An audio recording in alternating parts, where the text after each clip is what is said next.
Welcome, everybody. So glad you are participating in our Unleashing Your Freedom to Be Summit. So who we have with us today is Jo Beth Young, and she kind of resides between Ireland and England off and on in her life. Welcome, Jo Beth. We're so glad you're here.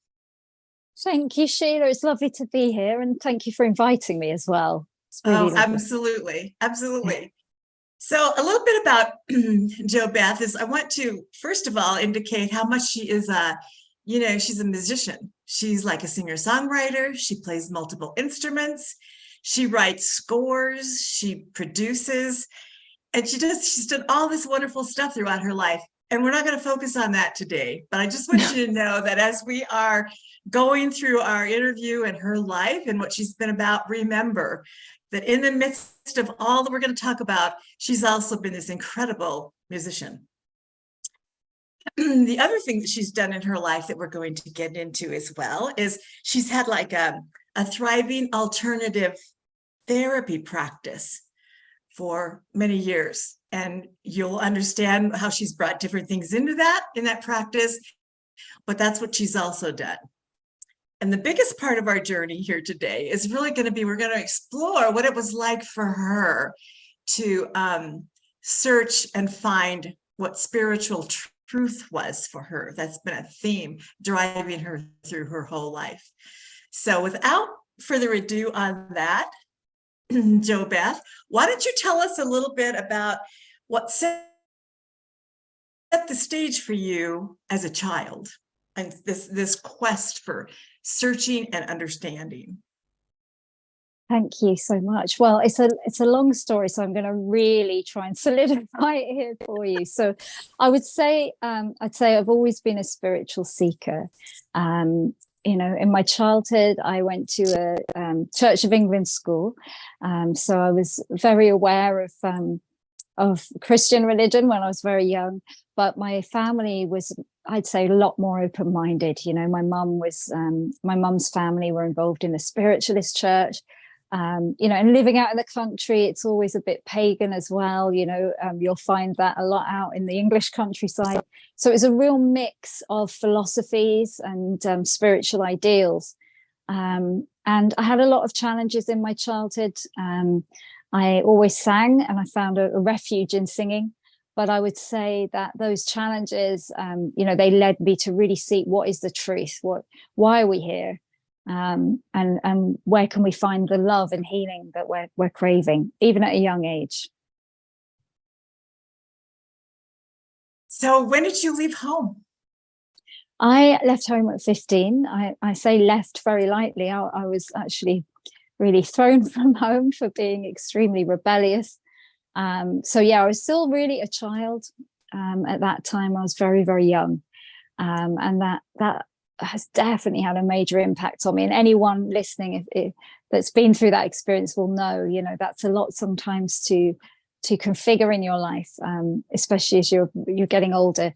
So yeah, I'm a rebellious natured person in general. I would absolutely say that. So that, it wasn't that bad. I never thought I was that bad, but it was, all things considered, and with my family's moral values, it wasn't on. So yeah, that was that. You just didn't toe the line quite as much as they wanted you to, so there you went. No. Yes, basically. That's so important in understanding this journey, forever, from the very beginning, your soul was after something and you were going to find what that truth was for you, not what anybody else was telling you. Yes, and actually that's a good point. I want to just say something, that my first memory was actually of running away from home, like at 3 years old, looking for home. And I was really adamant at 3 years old. I remember running off through the fields, trying to find this home, whatever it was. So that was a very profound sort of signpost to me to what my life would probably be about. Looking back now, right? Wow, that's fascinating. Yeah. I can just see this little 3-year-old running around searching for her home. Yeah, through the fields, Yeah, exactly.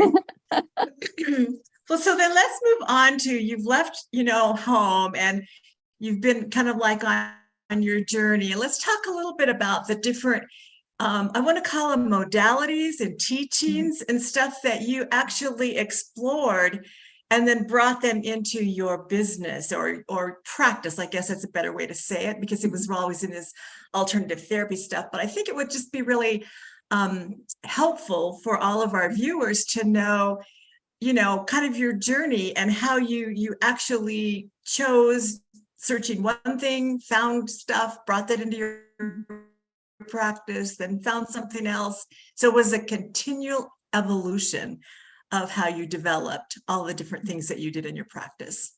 So tell us a little bit about that.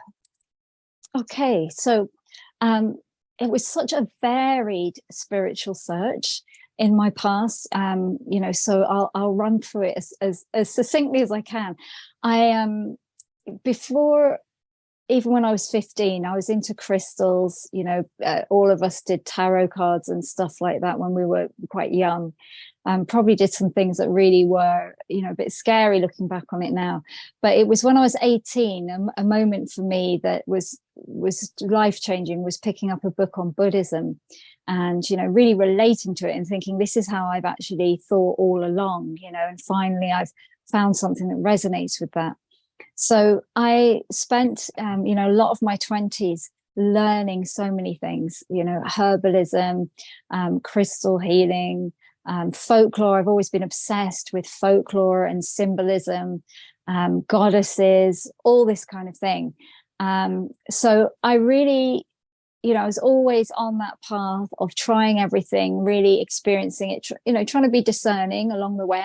I didn't like everything that I learnt about. There was definitely areas that resonated more, and shamanism, druidism, things like that, really appealed to me. So I was actually at music college when I made the decision to become a full-time therapist. I had no intention originally. I thought I would, was leaving music college to do music, obviously. And I had an amazing experience with a bioenergy healer. And I had been very ill, during my 20s and my 30s. I had like a hat trick of immune disorders that turned out to be lupus. And I was suffering all kinds of terrible symptoms. And it was actually through a bioenergy healing that I found major relief from these symptoms. And I had some really major experiences. And I decided to train in that. And that really was the beginning, in a way, of me opening my first therapy business. And it incorporated, energy healing, bioenergy healing. And I was doing intuitive readings. And teaching people really about all kinds of things like space clearing. I even wrote a book on, how to clear space. So it was a varied practice, but they were all things that I had found had made a difference in my personal experience. That's beautiful. And so you did not only like your energy healings and stuff like that, but then you also got into like retreats and stuff like that too. Is that correct? Yes, I mean, I got into retreats at that point, but it was actually after another major epiphany that I actually really started to hold retreats. So it was more sort of events and workshops at that point. But yes, I did do sound healing days. I did also angel card reading days, things like that, where I was training people to clear space as well. At that point. Yeah. And then you had some stuff around, particularly the feminine and the woman, like in your wildness rising. Tell us a little bit about that. Okay, so that was after I'd had a major epiphany in my life. So I'll explain a little bit about that. So I was doing my healing practice, and I was in the first few years of that when my life completely shattered and fell apart. And the best analogy that I can give for that is like every part of my life kind of just got destroyed at once. It was like having lots of crockery on the table, and that trick when you pull the tea cloth, except all the crockery goes with it.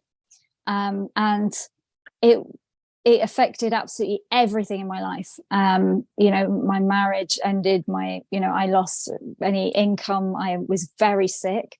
And I, had a really bad issue going on with where I was going to live. with my music career, all kinds of stuff happening. So I was really left at one of the worst rock bottoms that you could possibly experience. I was also experiencing a lot of spiritual stuff that was very frightening, that I didn't understand.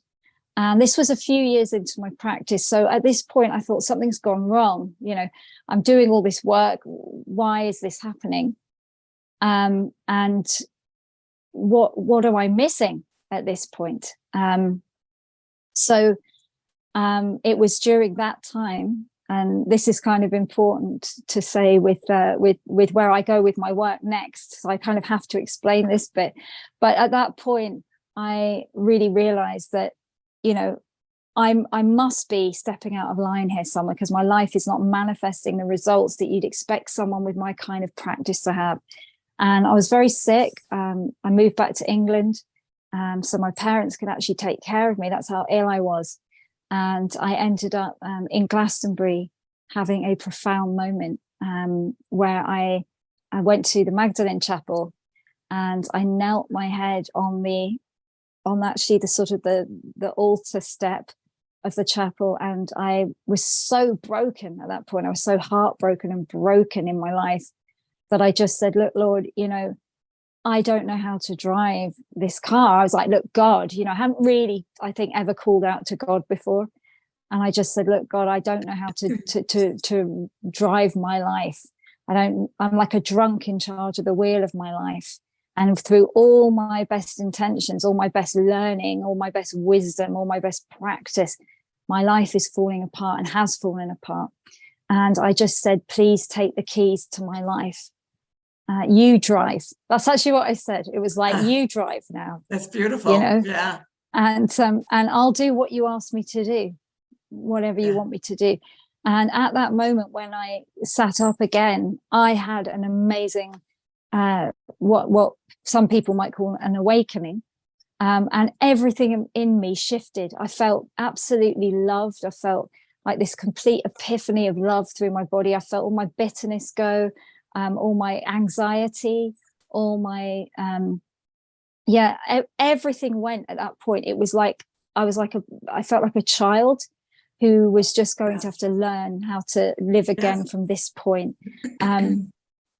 So that did affect my work, because my work changed a lot after that. Yeah. So it sounds to me like it was really a dark night of the soul that had everything to do with everything about your life. Yes. And, you know, as you were doing this searching, you know, and you know, like the Buddhism, whatever it was at the time, and you would question, when we talked before, you said something about you kind of question, is this the right thing? Because inside you didn't feel like who you were on the outside, all these great healings and all this stuff you were bringing into people, but you know, your body didn't seem to be working. You just couldn't understand that. And so how did you justify for yourself that what you were doing was the right path for you at that time, even though inside you didn't feel like it? That's a great question, because when I recovered from that experience and started to be functionable again, I believed I'd had an experience of non-duality, of absolute oneness. And it was a blissful experience. And I felt I found the truth here, you know. So I wanted to teach non-duality. I mean, that was a slow process. And I got advice from other non-duality teachers. And I also felt I really wanted to help women liberate themselves from these very indoctrinated states of being, and of having relationship or living. And this was all coming up for me at the time. Now, I had doubts about my energy healing work. I had doubts about certain things in the practice, but the reason why I continued and actually went back, because for some time I dropped all of it. You know, I have to make that clear. I didn't do it I took a break I was really in this state of new understanding. And I was working in music at this time. Things were going well in music, but I was reticent to pick it back up. But every time I did, it had such a profound effect. I saw miracle healings. I saw people who had been told they were incurable, you know, come out of serious illness. I saw people's mental state change. I saw people who were suicidal come back to life and start to thrive. So every time I questioned what I was doing, I had these amazing results.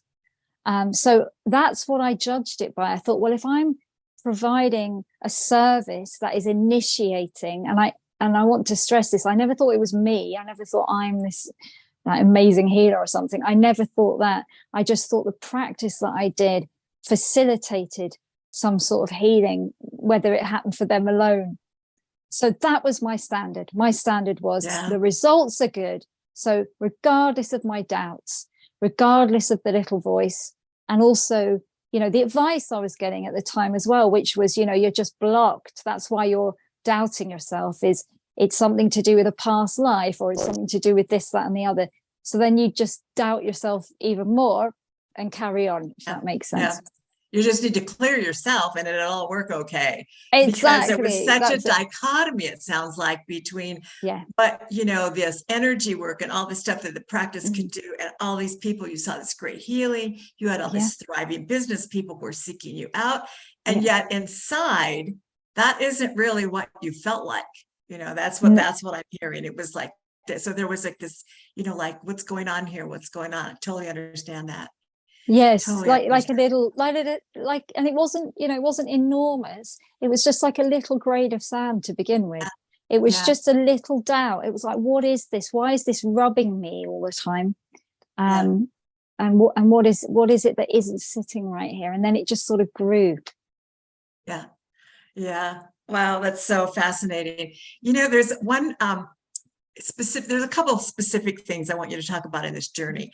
And it was how, because what I also get from, the story, as you've told me about your life journey, is that things just appeared for you. It was almost like you were on this search and things would appear, just spontaneously on your quest, like, I need to know this, something would show up, or maybe something would just show up and teach you something different. And so you just always went with the flow of what that was going to be like for you. So tell me how you really met this bioenergy person, and what happened during that teaching with him, or that learning with him.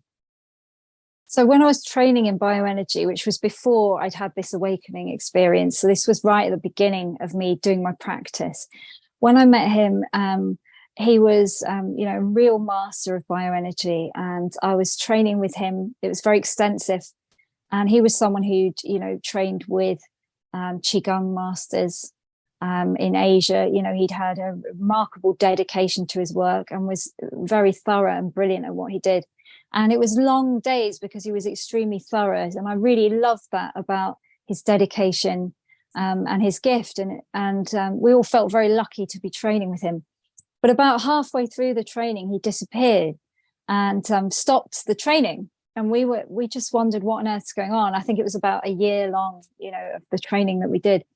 And in short, I tracked him down to his Qigong classes on a Tuesday. And he told me he'd found the Lord, that he had found Jesus, and that, he was just in this thing where he knew he was going to have to step out of his work to follow the Lord.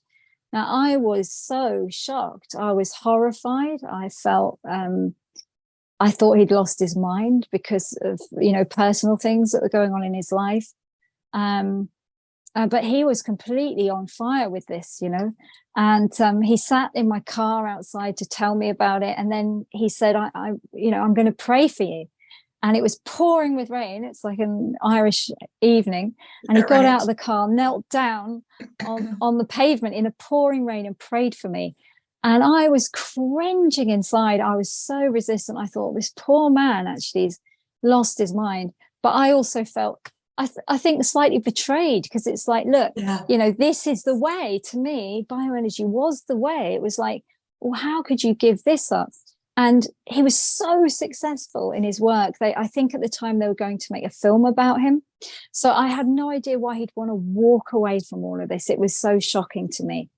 And now so that was brought interesting. you to that and was teaching you that, and all of a sudden he's telling you, no, it's not. That isn't. Yes. Yeah, I totally get the betrayal feeling. Like, yes, would you lead me to, and then tell me it's not okay? Yeah. Yes, of course. Yeah. Oh, that's so fascinating. So I love the whole concept of how, I'm picking up that even at that time, as far as the Christian type teachings or whatever, even though you've been exposed to those, that's not something that you had embraced. It was really more, I want to call it from your mother's side, more the pagan type living of the English countryside. That was really where you believed, truth was for you, and that's what you were actually searching. 100%. I mean, I was all about nature, the universe, energy, oneness. I mean, I did, after I had that, breakdown, if you like, and went to that chapel, I did finally accept the word God. That was really hard for me to accept that word even properly. But after then, I embraced that word, but I could not embrace Christianity at all. I thought Jesus was a very wise man. I thought that he was like Buddha, someone that wrote incredible teachings.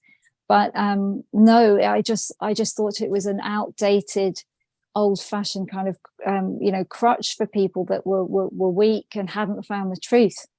Right, because you'd found truth. It sounds to me like every time that you had like a new experience or something new and was powerful and it helped you, it was like you're going, this is truth. And then it would be like the next thing, then this is true. So that was really, it's almost like the heroine's journey, trying to find whatever. And it's like this, then it's this, and then it's this. Yeah. Yes. Absolutely. You're like going through everything, and it's like you're finding the truth in it, I guess, aren't you? Yeah. But then you're also finding there's limitations to this, and there's challenges with it, and what are they?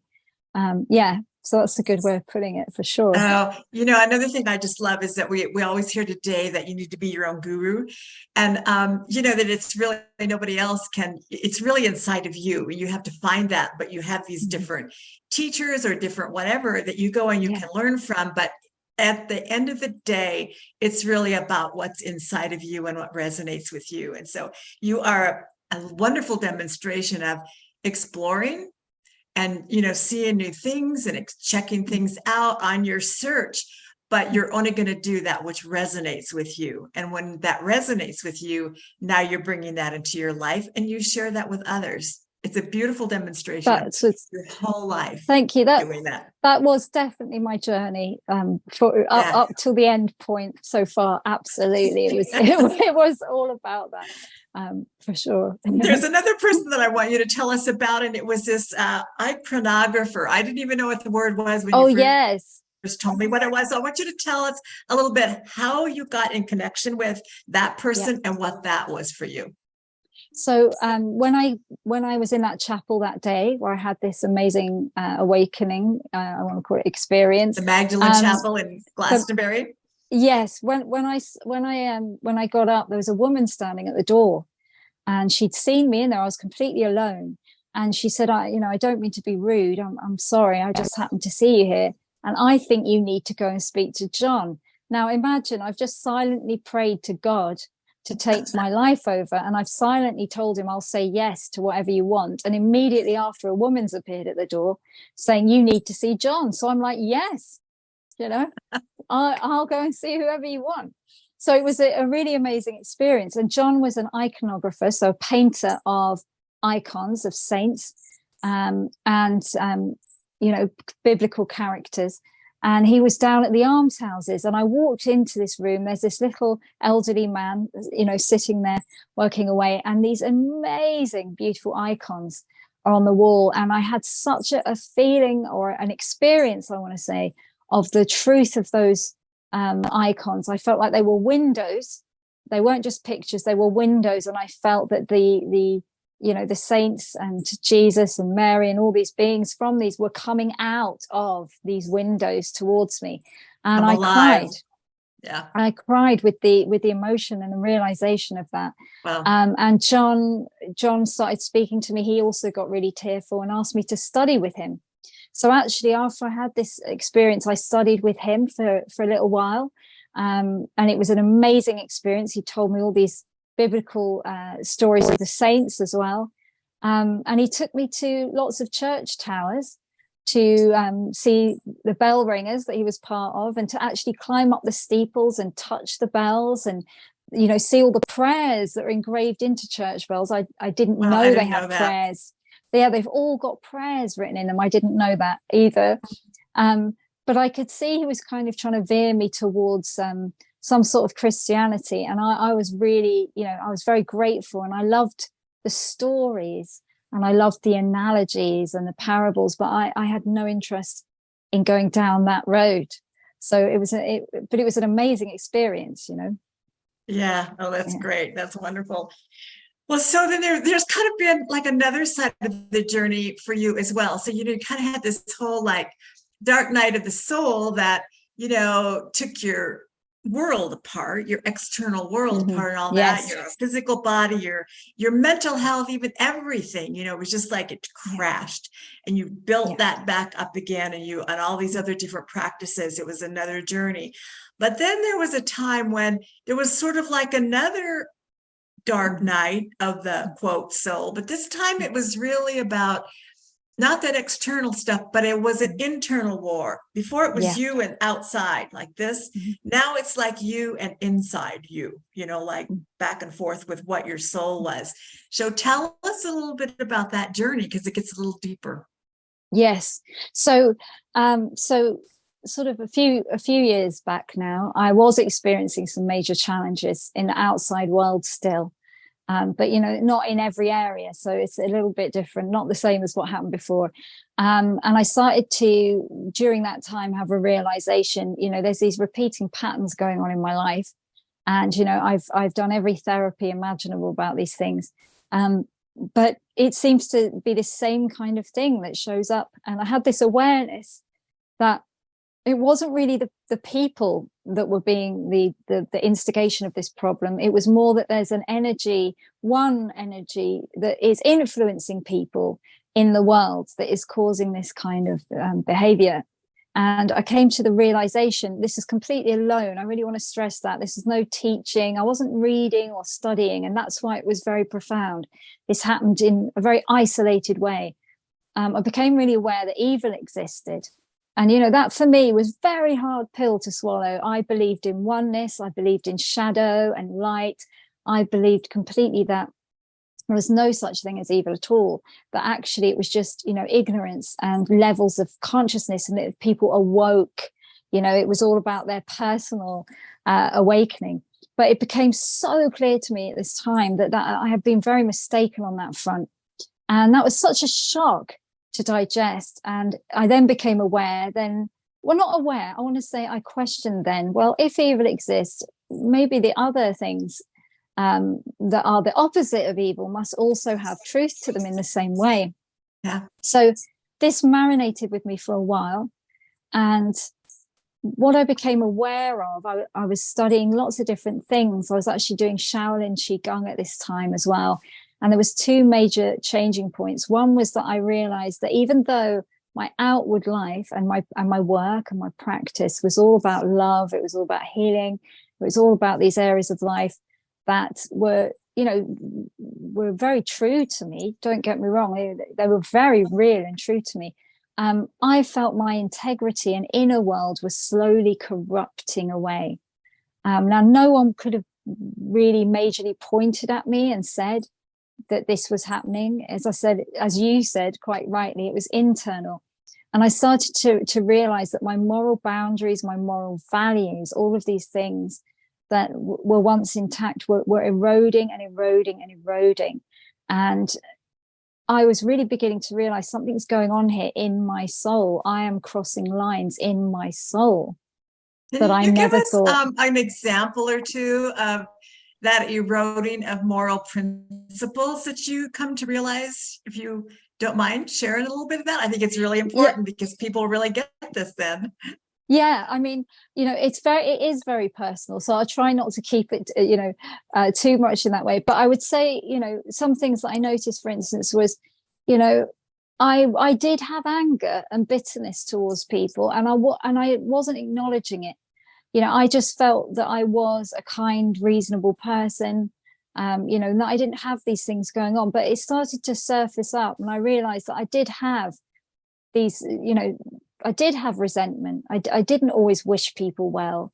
And I started to, actually, this is something we didn't speak about before, but I started to think, I need to purify my intentions, because I'm not always sure my intentions are actually as good as I've convinced myself they are.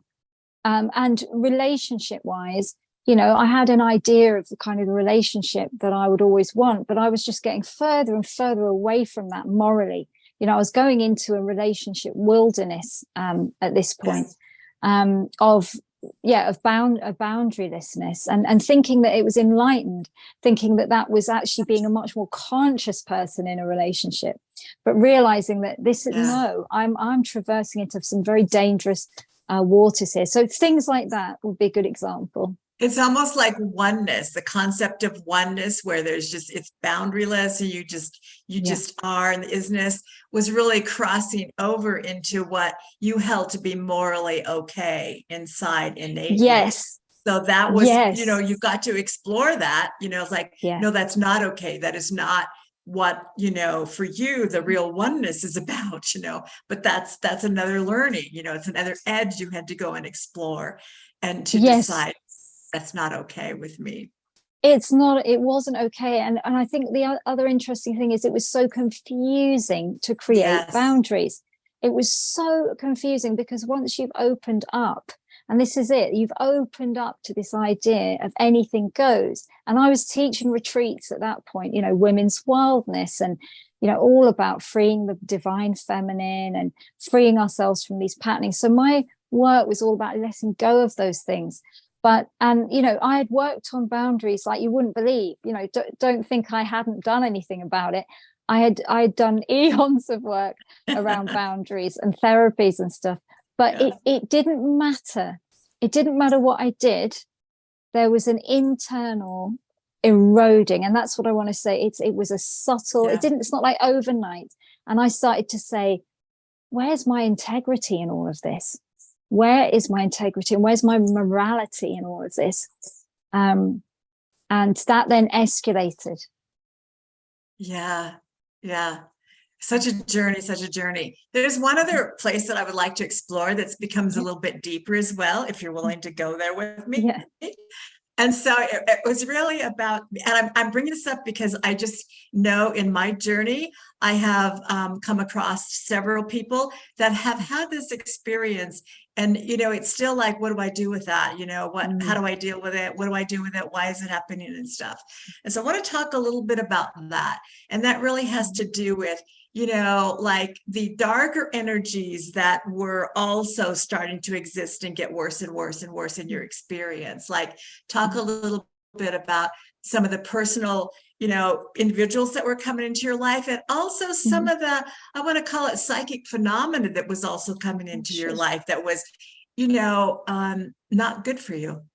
Yeah, I'm happy to talk about that. I know it's a bit far out for some people sometimes to hear, but it is a reality. So back in 2010, 2011, I'd always been intuitive. I'd always seen things since I was very young. That in itself, phenomena was not a new thing to me, let's say.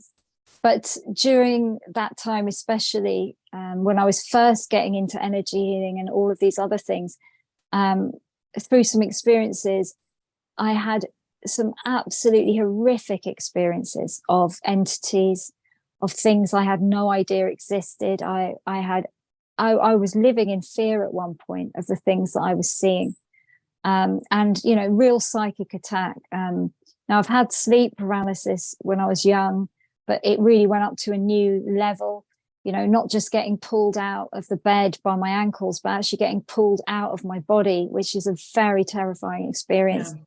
And I want to say at this point, because I think it's quite important, that my fear just turned into nonchalance, because it actually happened so much that I got used to it, and I got unafraid of it in the end. I used to just go, again, is that the best you can do? And because I was working with, energy clearing, I was working with this phenomena for people as well. I was helping clear it. That in a way it became quite normal for me to deal with, but it definitely wasn't right. And I really wasn't sort of reading just how bad it was, I always had reasonings, which was, well, I do this kind of work and sometimes I might take on something for someone, or I'm in that house, because sometimes that would happen. I'd go to a new house, visit someone, and all this stuff would kick off. So, and then I'd clear it and it'd all go away. So I just felt it was like doing the laundry. Yeah. It was like a manageable thing. But on the personal front, on the, not invisible entities realm, if you like, Yeah. in the human realm, I was experiencing just horrendous attack from people, like really bad in my life, different forms of attack and abuse that was escalating. And it took me a long time to figure out that, or to be shown really, that these were related, that this phenomena also was related. And it was just coming now through people. So even to the place, and you don't have to go into this, where you had been being stalked by somebody, and how much that really had disturbed your life as well. Absolutely. So in the midst of all of that, then there came a time when, just in this, I don't know what to do again, the same kind of thing as when you said, take the wheel, it's sort of like, yes. you're just like, what am I doing now? And you called out God, you called to God, or you called to Jesus. What was that about? And you realized that kind of helped deal with that energy. Tell us a little more detail about that. So when I had these really bad attacks back in sort of 2011, I tried absolutely everything to get rid of it. I had every healer on the case you can imagine. I had everyone trying to help me, and clearings, you name it. And all my tools weren't working. I was calling upon different deities. I was very into Buddhism, as I said, so I was calling on all these different Buddhist deities, mantras, chants, space clearing, whatever. But the only thing that stopped it was the name of Jesus. And I feel really overwhelmed saying that. And I didn't know why it was stopping it. It's a bit like being a kid and just not understanding, Yeah. So I knew from that point on there was power in his name, but I didn't want to know why. And I didn't understand why. Mm-hmm. And I did have an amazing experience in 2017 where he really did show me the truth of who he was.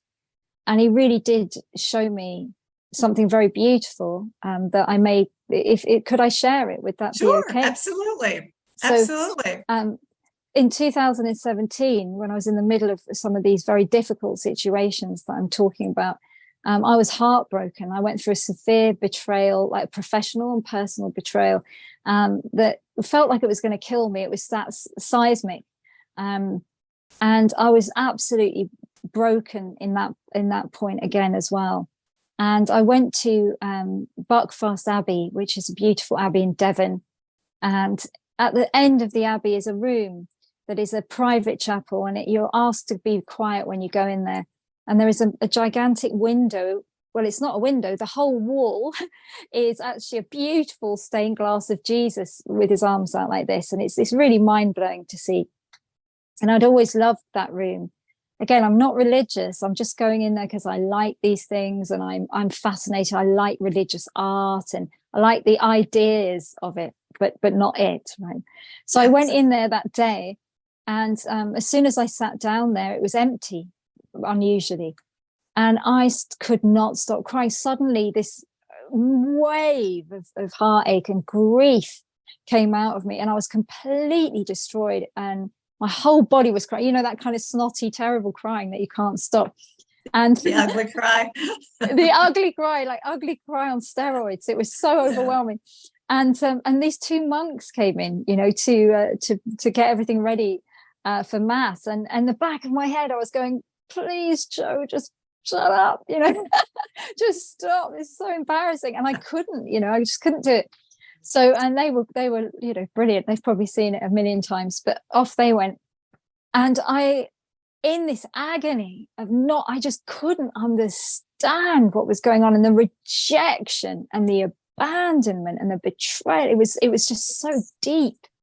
And I'm looking at this window, and of course I'd seen it many times, and I thought it was Jesus, putting his arms out to welcome you, and obviously it's the position of the cross, but I really saw it as, more welcoming. And in that moment, he stepped out from the glass.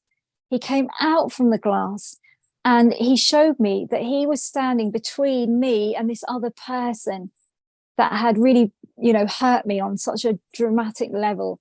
And he showed me, I am the reason this person is rejecting you and pushing you away. I am the reason, because I won't allow it.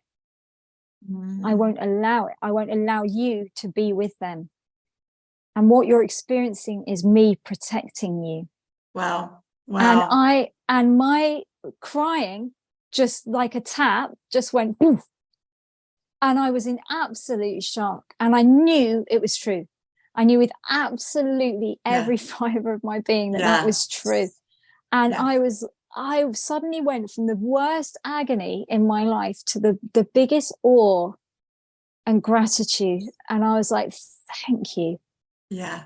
Thank you for protecting me from this thing I really thought was right for me, and it's been destroying me. And as I left that day, there was a scripture, and I really can't remember which scripture it is now, but I really must look at it. But there was a scripture on the door, and it basically said, it's along the lines of, place me above no others. Like, you must put me above all others. And when I read it, I thought, Jesus is telling me I've got to put him above everyone and everything. So I can't put a man or a job or all these things that I think are important above him. And I knew that was true. And I'm a bit, it's embarrassing to admit this, because in that moment, I knew it was true. It's like the words flew off that banner and went in. But I continued to ignore it. Oh, well, you know what? I love the things that you're telling about from the standpoint of the knowingness inside of you. There's just a knowingness, and there's been several times in your life when there is just this knowingness to be true. And the other thing is that, just like the iconographer, I can't even remember that name, but was they were painting in all these icons and stuff, they became alive. So they were more than just like this picture of the stained glass of Jesus. It became alive. So it's more than just something that's tangible. No, it's alive. And that's when things are, it resonates with you, and you knew that was really true. That is so beautiful. Thank you. You had not shared that story with me before. I'm so glad you did. Oh, wow. Not the detail of that story. Right. I mean, on the circumference, but no, we needed the details. See, it's the details and the journey and the emotions of it that resonates with us. That's just beautiful. So then we're kind of going to go along with, you are now kind of, I know that this was like a few years before, but eventually it got to be where you're thinking, okay, there's this much power in this name, and it can stop this energies, and it can protect me. And you know that, even though you don't really want anything to do with it, but you're glad they're there. But like, I'm not going down that route because it's not what my truth is for me, That's it. It's like, then you decided, I guess I need to check this out, or whatever. Yeah. So you started on this search, and you started to study, and tell us a little bit more now about that, what that journey was. And particularly when you started to look for, well, maybe I will find a church, but it's not going to be the standard traditional church, because I don't want that. So tell us about that. Okay. So in short, it was last year, I was doing a lot of work with soul ties. And that really does affect people on a trauma level and so forth. And I'd worked with sort of cutting of the ties, but I was realizing that soul ties, especially, when we get physically involved with people, has long lasting impressions. And I was seeing that more and more in my work, and I'd experienced it in my own life, and the phenomena that can come with that. So I was looking for ways to sort of work with it. And I found this pastor online. And, it's the last person I thought I'd be listening to be honest. But he was doing this soul tie work and these prayers. And it was amazing. It really worked. I thought, wow, something's really changing in my life. And I think I told you this, but, I took the prayers obviously involved Jesus, and I was taking Jesus out of it and just saying all the other stuff that was around it. And it wasn't really working as well. And then I had to put him back in, and then woof, So I was like, okay, you know, I can't get away with excluding Jesus and just using the technique. That you know, my sneaky workaround is not working. And I was working with clients with this as well. I had a lot of clients at the time that were having a lot of phenomena issues through their own experiences. And I was using these prayers with them, and I was using the name of Jesus with them, and things were really shifting. And I thought, okay, Lord, you know, whoever you really are, Jesus, you know, because I don't really know who you are. I've never been able to accept the gospel. I'd never been able to accept the story of who Jesus was, but I thought I've got to find out now. And I was like, you know, so I did pray. I did say, you know, I who really are you, Jesus, you know? Mm-hmm. And I bought a Bible online, and you know, something I thought I would not be doing. And I bought one with a plain cover so that my then partner couldn't see me reading it, because I thought he's going to really judge me. And he wasn't going to judge me, but that's how much I was reticent about it all. Yeah. And I started to read the word on my own, and I started to cry. And things were jumping out of there, and I was realizing the truth of a lot of this. And there was a lot leading up to it. But, you know, the most important thing is I picked that book up, having spent years avoiding it or cherry picking, you know, nice little lines that fitted in with my truth, if you like. So that started to happen, and I started to pray, and and this is interesting, but at this point I was setting up for work one day, and I really was doubting the morality of my work. And a lot of people say that sounds very harsh and a bit religious, but this was before I even came to the Lord. I basically already felt there was something, you know, morally not right about my work, and I didn't know what it was, though. It was just a feeling. And one day, after I'd been praying to Jesus and doing these prayers, I was setting up my tools for my work, and I had a lot of tools for it. And I heard this beautiful, gentle voice. It was so, you know, gentle. It was nothing authoritative, or it was over my left side, and it was the loveliest presence. I didn't know what it was, but it just said, "In a month, you will put your tools down for good." And I went, yes, and I knew it was right. It was like, yeah. That's right. That is what I need to do. And about a week after this, I decided I better find a church. I didn't know what church was like. I'd never been as a willing attendee ever. So I searched and searched and searched for something that looked like it would accept a tattoo ex-witch, pagan, whatever, musician, you know, because I'm thinking they're going to throw me out as soon as I get in the door. And I really was that scared, you know, and I really was that reticent. And I'm on Google Maps, and eventually, about an hour and just over an hour away from me, I see this tiny, tiny dot on Google Maps, and I blow it up, and it's a room full of people, and they look really cool. They look really normal. You know, there's a lot of people younger than me in there as well. And I thought, okay, I'll go there. So should I continue to say what happened? Absolutely. Okay.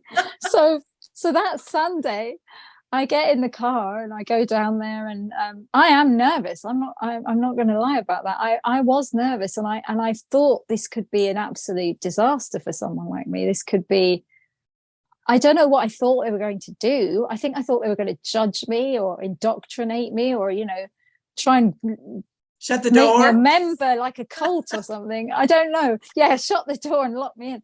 So I went in, and I sat in the corner. I'm hiding out of the way, and everyone's very friendly. You know, people really took their time to come over and say hello, and I think, God, these people are so lovely, and there's so much warmth, and there was no. This was so interesting. There was no judgment at all. It was so the opposite of what I thought I was going to be experiencing. So I sat down, and the worship music began. And as soon as the worship music began, and it was beautiful biblical words in the songs of the worship music, I just started to cry. I just knew this was the truth. And it was hitting me. And it was like my heart was being shattered open. It was like something, I would say something on the outside of my heart, I would say, was being broken off, as if there was like a clay around a mold around my heart. And it was just breaking it off. And I was just sobbing. And, then, I'm trying to compose myself because I'm quite embarrassed. I'm not expecting this to happen. I'm thinking I'm just going to go in there and judge this for myself and sneak home. I'm not expecting this. And then the pastor gets up to talk. And who is the pastor? It's my bioenergy teacher from 15 years ago. Full circle moment here. Full circle moment. I was just sitting there going, what in the world is going on? So that day was a life-changing day for me because it was like an acceleration of understanding. And he came over. We had such a good laugh about it. And I said, your prayer only took 15 years to take effect, to get here, and I knew it was the truth. I didn't, and I want to say this, I didn't intellectually understand the truth because there's far too much in the gospel to intellectually understand. My heart recognized it as the truth. That's the best way of putting it. Totally. And they prayed over me. I gave my life to Jesus there with him and with one of the pastor's wives.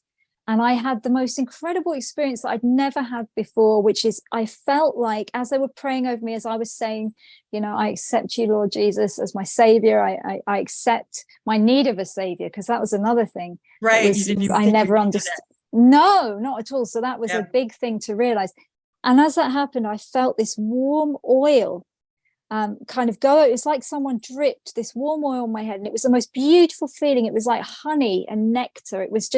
It felt so full of nutrients, is the best way of putting it. And it went all the way over me and I could feel it going down my body. And I felt in that moment, like all my chakras and everything I've been messing with over the years, it was like they all closed and sealed up. And it was as if I had been sealed and marked as safe.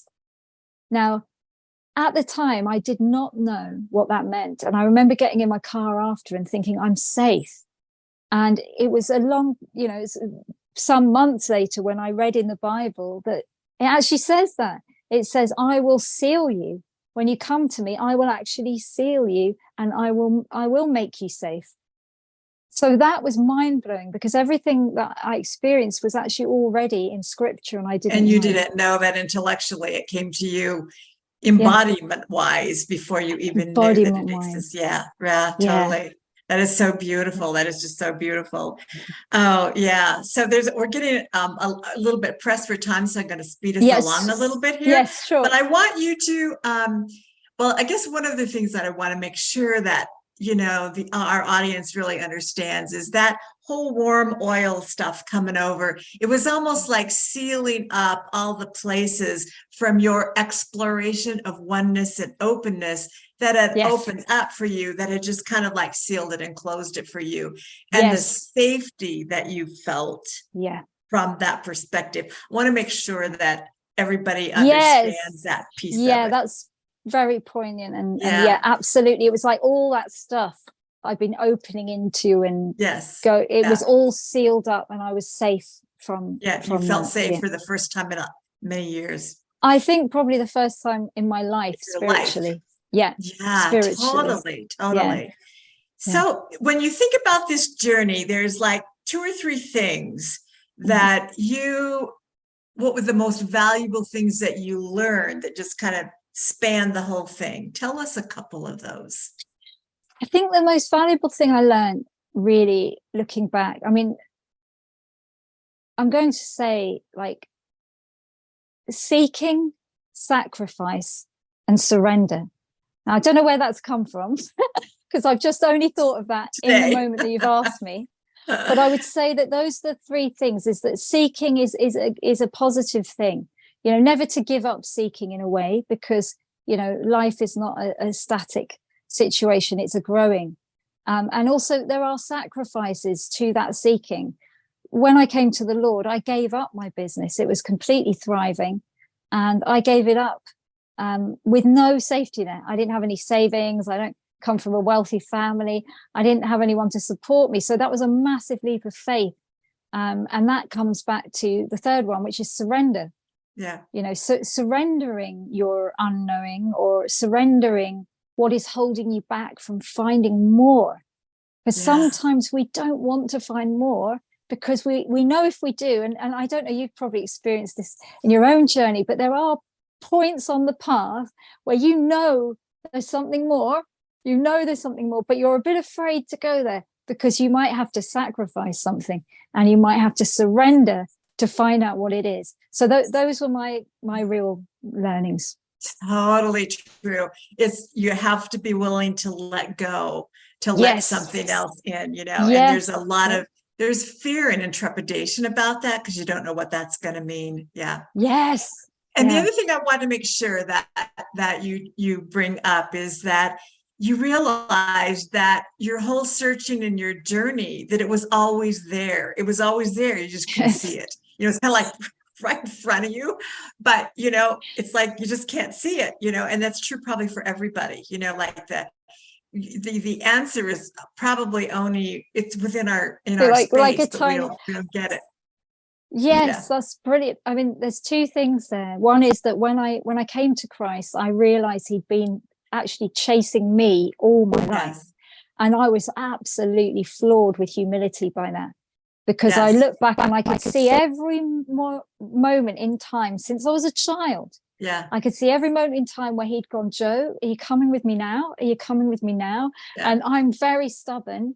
I'm very rebellious. So, you know, it took 45 years to get me there. You know, thank him that he did. I'm sure he had a reason for taking that time. Yeah. But the second part of it was about, it being there all along. Yeah. Is that's another thing, isn't it? In nature, my dad always used to say that the cure to what you're going through is often growing on your doorstep, you know. So just like the dock leaf grows next to the stinger nettle, you know, when you sting yourself on a nettle, the dock leaf is there to cure it. And I think in spiritual life, that's the same. It's probably the nearest thing to you. If you're willing to drill as deep as you can go into it, that is probably going to be the answer. You're going to find your answer. Those are beautiful. So beautiful. So, you know, tell us a little bit on what your journey looks like now, from both your teachings perspective, but also your musical career. So give us a couple sentences or two about what that is. So from a music perspective, I'm going on tour, doing a show called the Shadow Navigation Show. And that's going to be stories and songs that I've written mainly. There will be some worship music thrown in there at the end. But it's also a journey. In fact, it covers a lot of this in a way, because it's a journey of different folklore stories that are healing. With music and visuals as well. So I'm taking that on tour in England, Scotland, Ireland in October and November. And my music is evolving from where I am now. I only got baptized in May. It's already been life-changing. So that has really changed everything. And from a therapy perspective, I will be going back to therapy in the future, but from this perspective. And I will be going back to femininity, and what femininity really looks like from a biblical perspective, because I've found that to be extremely solidifying, and it's been a revelation to me to learn that, and it's changed things in such a beautiful way in my own life. It's so great. And one of the things I also want to highlight to the audience is that, and you didn't talk about it here, but you've talked about it with me before, is that, you know, when you decide, okay, I'm going to give it up, you know, I'm going to give up whatever you do, whatever, even music, you were willing to give that up. Yeah. And so then, you know, like over the little bit of time that was percolating along, all of a sudden tell us what you got awarded for music. So basically, I said to the Lord, have it all. It's all yours now. And that's an interesting one. I want to say that as well. I'd been following my heart up to this point, but I actually gave my heart to the Lord, and now I follow him. And that's a very big difference as well. But at that point, I was like, you can have it all. And, you know, I love music more than anything, but I was like, you can still have that if it's not right for me. I gave up my work. I had enough money to live on for a month. I was literally about to go that day to apply to the garden centre for work. And ding, in my inbox, I got awarded a 3-year music grant. So I then knew the Lord was telling me, I want you to stay in music. Oh, so fabulous. So fabulous. Yeah, it was This so has amazing. been such an incredible journey to walk with you. Thank you so much for sharing it with us on what that really was, as you have found, progressively, what your answers are, and where you really do feel free, where you do feel safe. And it's kind of been a full circle moment in your journey. And, Yes. it's like everybody has to do their journey, because if you had not done that journey, you wouldn't know everything you know by what journey you took. Yes. And therefore you wouldn't have nearly as much wisdom, insight, gold, I call it, to bring out to the world in your teaching that you're going to be doing next. So that's beautiful. Thank you so much for the graciousness that you shared that with us. Thank you so much for asking me, and also for just such an amazing, generous invite to talk about this, Yeah, absolutely. I'm really, I'm really humbled that you'd asked, because I know it can be controversial at times, but it's been just so beautiful to be able to share it with you. So thank you. Absolutely. So tell us what your free gift is for us. So what my gift is actually a digital deluxe version of my last album, Strangers.